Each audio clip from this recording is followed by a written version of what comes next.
Hello friends, હું મિહિર પટેલ આપણી YouTube channel Deepam જ્ઞાન ક્રાંતિમાં આપ સૌનું હાર્દિક સ્વાગત કરું છું। આ વિડીયોમાં આપણે ધોરણ 12 અર્થશાસ્ત્રનું ચોથું ચેપ્ટર જે બેન્કિંગ અને નાણાકીય નીતિ છે તો એમાં તમને લોંગ ક્વેશ્ચન તરીકે પૂછાય એવો પ્રશ્ન છે। નાણાકીય નીતિના પરિમાણાત્મક સાધનો આ તમને લોંગ ક્વેશ્ચન તરીકે પૂછાય તો તેની ચર્ચા કરીએ। તો નાણાકીય નીતિના પરિમાણાત્મક સાધનો વિસ્તૃત સમજાવો તો અર્થતંત્રમાં નાણાંની માંગ અને નાણાંના પુરવઠાનું સંચાલન અને નિયંત્રણ કરવા અંગેની નીતિને નાણાકીય નીતિ કહેવામાં આવે છે, જેને આપણે અગાઉના વિડીયોમાં ચર્ચા કરી હતી કે અર્થતંત્રમાં નાણાંની માંગ છે અને નાણાંનો પુરવઠાનું સંચાલન કરવાનો અને તેનું નિયંત્રણ કરવા માટે જે નીતિ તૈયાર કરવામાં આવે છે તો તેને નાણાકીય નીતિ કહેવામાં આવે છે। હવે નાણાકીય નીતિના પરિમાણાત્મક સાધનો કયા કયા છે તો તેની ચર્ચા કરીએ। જે સાધનો સમગ્ર અર્થતંત્ર પર એક સરખી અસર પહોંચાડે તે સાધનો પરિમાણાત્મક હોય છે। એટલે કે કેવા સાધનો પરિમાણાત્મક હોય તો જે સાધનો દ્વારા અર્થતંત્ર પર એક સરખી અસર પહોંચાડે તો તેને પરિમાણાત્મક સાધનો કહેવામાં આવે છે। તો આ કયા કયા સાધનો છે તો તે જોઈએ। તો પ્રથમ છે બેંક રેટ। તો જ્યારે વેપારી બેંકોમાં નાણાંની અછત હોય ત્યારે આરબીઆઈ વેપારી બેંકોને લાંબા ગાળાનું ધિરાણ જે વ્યાજના દરે આપે તેને બેંક રેટ કહેવામાં આવે છે। શું છે? જ્યારે વેપારી બેંકોમાં નાણાંની અછત હોય ત્યારે આરબીઆઈ દ્વારા વેપારી બેંકોને લાંબા ગાળાનું જે ધિરાણ પૂરું પાડવામાં આવે છે અને એ ધિરાણ જે દરે આપવામાં આવે તો તેને બેંક રેટ કહેવામાં આવે છે। ઉદાહરણ જોઈએ તો કોઈક એક્સ બેંક છે, હવે તેને નાણાંની અછત છે તો એ અછત દૂર કરવા માટે એ આરબીઆઈ પાસે જશે તો આરબીઆઈ તેને અમુક રૂપિયા આપે છે, ધારો કે વાય રૂપિયા આપે છે। હવે વાય રૂપિયા આપવા પર જે વ્યાજ દર લેવામાં આવે છે તો એને બેંક રેટ કહેવામાં આવે છે। જ્યારે આરબીઆઈ બેંક રેટ વધારે ત્યારે વેપારી બેંકો તેના ગ્રાહકો ઊંચા વ્યાજના દરે ધિરાણ આપે છે, પરિણામે ગ્રાહકો ઓછું ધિરાણ લે છે અને અર્થતંત્રમાં નાણાંનો પુરવઠો ઘટે છે। એટલે કે આરબીઆઈ દ્વારા જ્યારે વેપારી બેંક ઓછીના નાણાં લે છે તો એ વ્યાજનો દર વધારે રાખવામાં આવે છે તો ગ્રાહકો પાસે જે વેપારી બેંક છે એ જ્યારે આપણે લોન લેવા જઈએ છીએ તો લોનના જે વ્યાજના ટકા છે તો એ વધારે લે છે બેંક, અને તેના કારણે આપણે વધારે વ્યાજનો દર હોવાથી આપણે લોન લેતા નથી અને અર્થતંત્રમાં પુરવઠો ઘટે છે।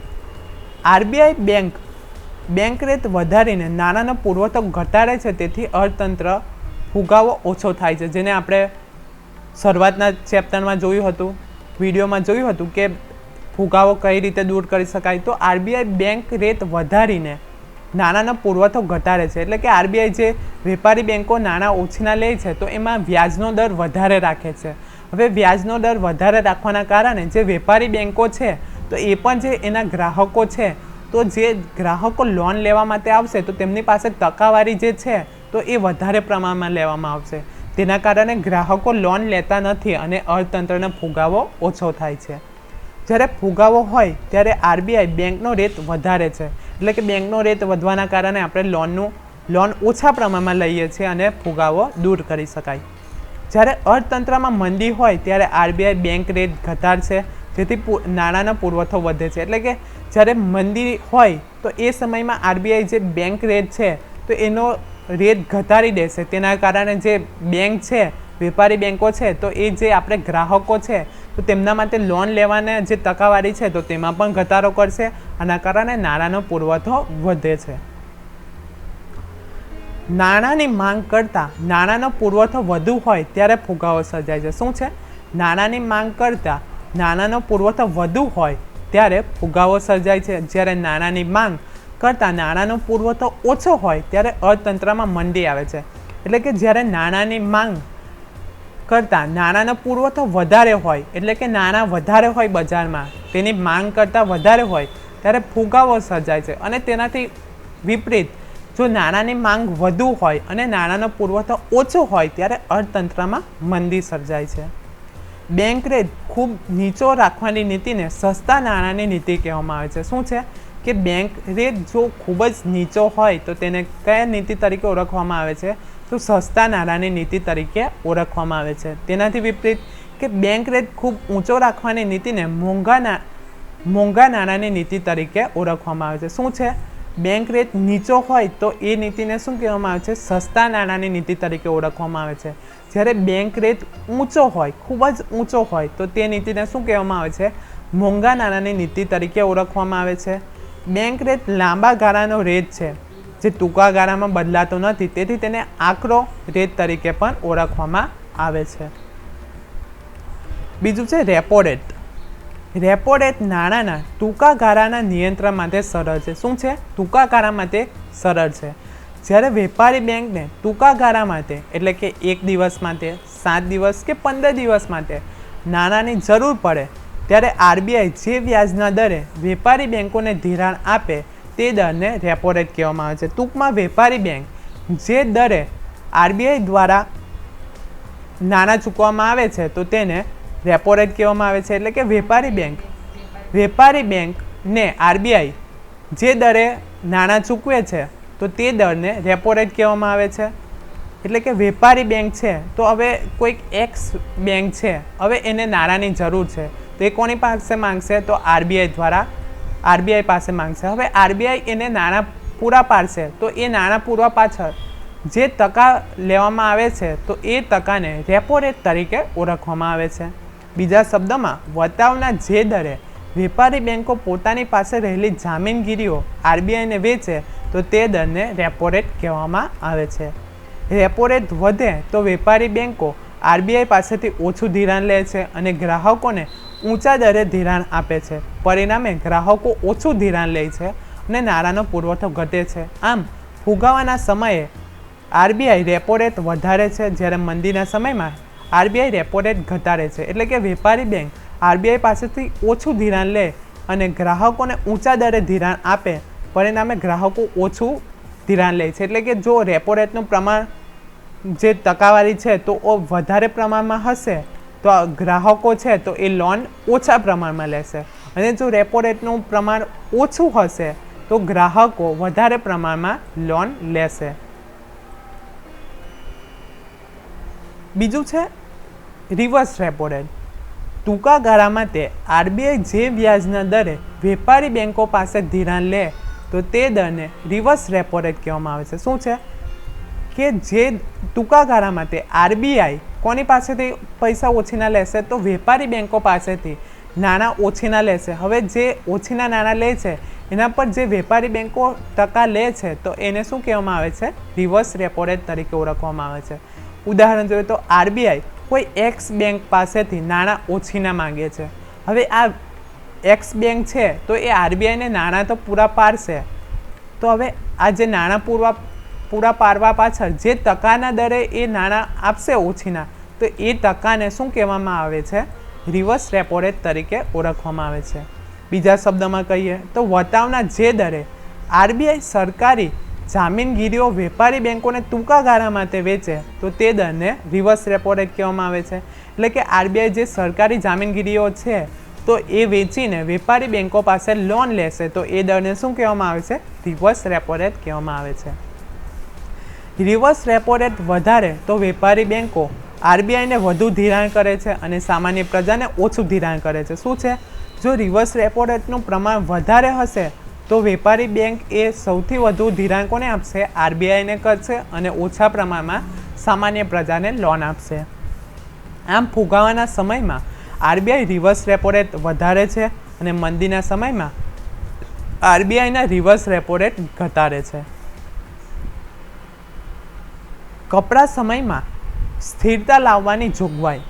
આ એક વિશિષ્ટ જોગવાઈ છે જેમાં કપરા સંજોગોમાં અને નાણાંની અછતના સમયે વેપારી બેંકો આરબીઆઈ પાસે સરકારી જામીનગીરીઓ મૂકીને નિર્ધારિત વ્યાજના દરે ધિરાણ લે છે. એટલે કે કોઈ કટોકટીના સમયે નાણાંની અછત સર્જાય તો જે વેપારી બેંક છે એ આરબીઆઈ પાસે સરકારી જામીનગીરીઓ મૂકીને લોન લેશે તો એ વ્યાજના દરને આપણે રેપો રેટ તરીકે ઓળખીશું. તો આ દર રેપો રેટ કરતાં વધુ હોય છે, એટલે કે જે દરે રેપો રેટ હોય છે તેના કરતાં વધુ દરે આ કપરા સમયમાં નાણાં આપવામાં આવે છે. 2016માં તે રેટ 7% જેટલો હતો. રોકડ અનામતનું ધિરાણ. અગાઉનો પોઈન્ટ છે રોકડ અનામતનું ધિરાણ કરવાનું કાર્ય છે, જે સાધન છે આપણે પરિમાણાત્મક સાધન, તો એક સાધન છે રોકડ અનામતનું પ્રમાણ. આરબીઆઈના 1934ના કાયદા મુજબ દરેક વેપારી બેંકોએ પોતાના થાપણોમાં જેટલા ટકા રકમ રોકડા સ્વરૂપે આરબીઆઈ પાસે અનામત તરીકે રાખવાની હોય તે ટકાવારી પ્રમાણે રોકડ અનામત પ્રમાણ કહેવામાં આવે છે, જેની આપણે અગાઉના વિડીયોમાં ચર્ચા કરી હતી કે જે કોઈ પણ બેંક છે, તો ધારો કે એક્સ બેંક છે, તો એ બેંક પોતાની જે આવક છે અથવા તો નાણાં છે એમાંથી 3% જેટલું રોકડ અનામત કોને આપશે? જમા કરાવશે, આરબીઆઈને જમા કરાવશે. તો એ જે પ્રમાણ છે તો તેને અનામત પ્રમાણ કહેવામાં આવે છે. ત્યારબાદ 1962 પછી કુલ થાપણોના 3 થી 15% વચ્ચે એટલે કે CRR, જેનું ફૂલ ફોર્મ છે કેશ રિઝર્વ રેશિયો, રાખવાનું નક્કી થયેલ છે, જે જરૂરિયાત પ્રમાણે બદલાય છે.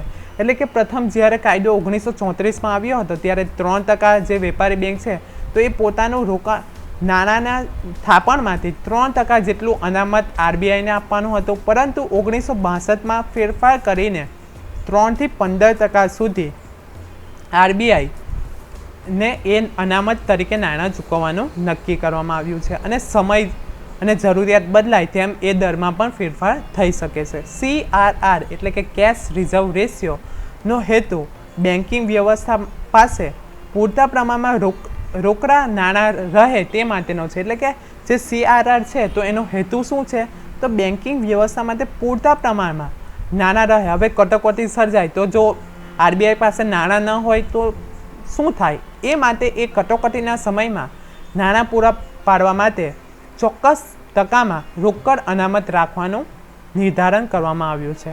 આ સાધનોનો ઉપયોગ ફુગાવાના નિયંત્રણ માટે પણ કરવામાં આવે છે.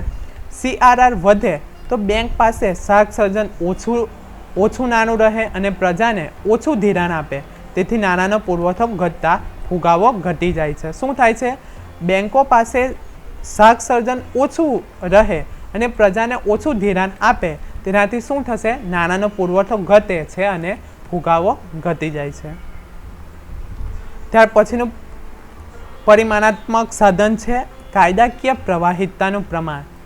બેન્કિંગ રેગ્યુલેશન એક્ટ મુજબ દરેક વેપારી bank CRR cache reserve ratio ઉપરાંત પોતાની થાપણોના 25% જેટલું મૂલ્ય રોકડ, સોનું, સરકારી જામીનગીરીઓ વગેરે સ્વરૂપે અલગ રીતે રાખવું જરૂરી છે. શું છે?